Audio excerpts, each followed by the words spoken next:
Yes, this is to His Excellency President Donald Trump. This is to you.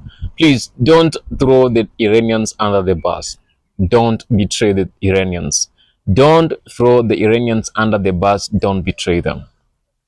You've been calling for protest in Iranians and in Iran, and Iranians have been responding swiftly to your call.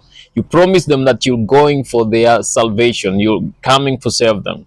Many have died. The numbers cannot be disclosed, but the numbers that we're getting is over 16,000 people who have already died, and they have died under the rule of the Iranian regime, Iranian Islamic regime, in response to you calling for protest or calling for protest in Iran. And the Iranian regime is accusing you, President Donald Trump, for causing all those deaths. They are saying that it's you who have who made possible all those deaths, and they're calling death over you. And now it's up to you. You came again and said that you need the world needs a regime change in Iran, and people in Iran responded positively to that. They went to the street again, and they're still on the street again. They are doing this because they know you have their back.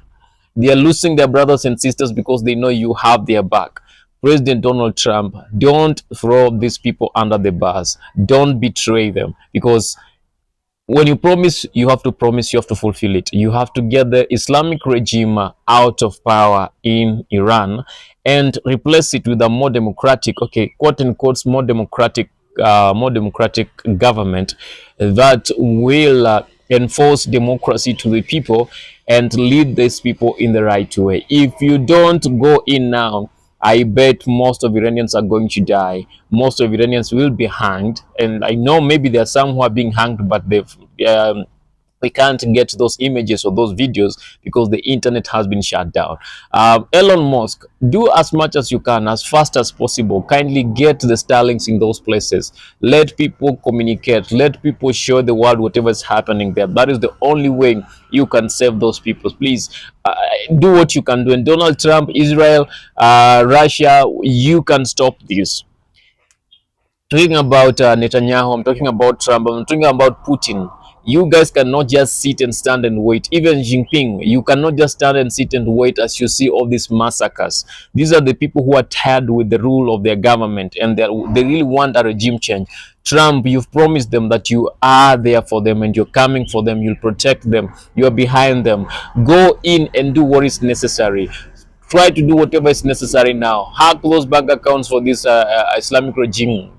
Totally and freeze them, let them have no money to move all those equipments from one place to another. Let them have no salaries for those soldiers. Let them have nothing for those, no foods for those soldiers. Do whatever you can do, Trump. Do whatever you can do to make sure that you're saving these people, because if you don't, then Iran will be a deathbed for the people who dared go on the street against Ali Khamenei and his people.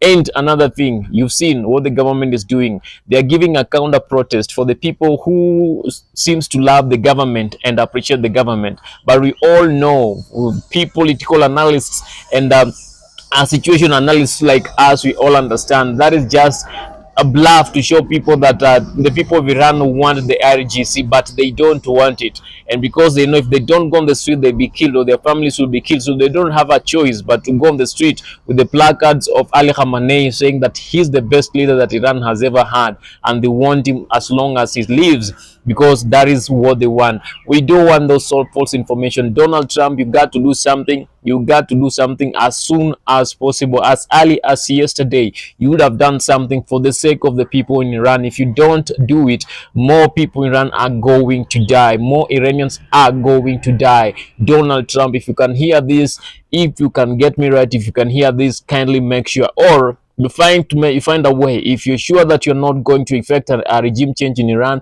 find a way. Talk to those guys, talk to Ali Khamenei and get him to understand what he's doing is wrong.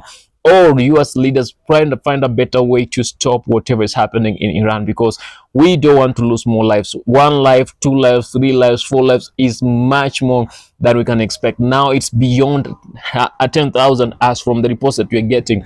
That is too much. That is a whole community. That is a whole clan.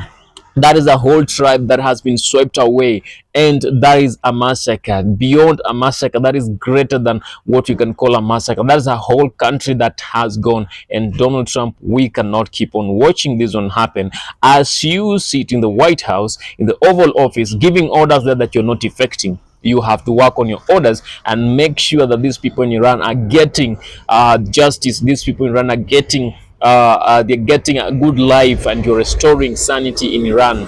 It is something that all the leaders in the world cannot just look aside and stop. Israel, US, Russia, India, China, you had to come into this and salvage the nation of Iran. Salvage Persia, salvage Persia, salvage Persia. Get them to the right course. I wish King Cyrus could wake up. I really wish that King Cyrus could wake up and see whatever is happening in his own country. I wish King Cyrus could wake up and see whatever is happening in Iran.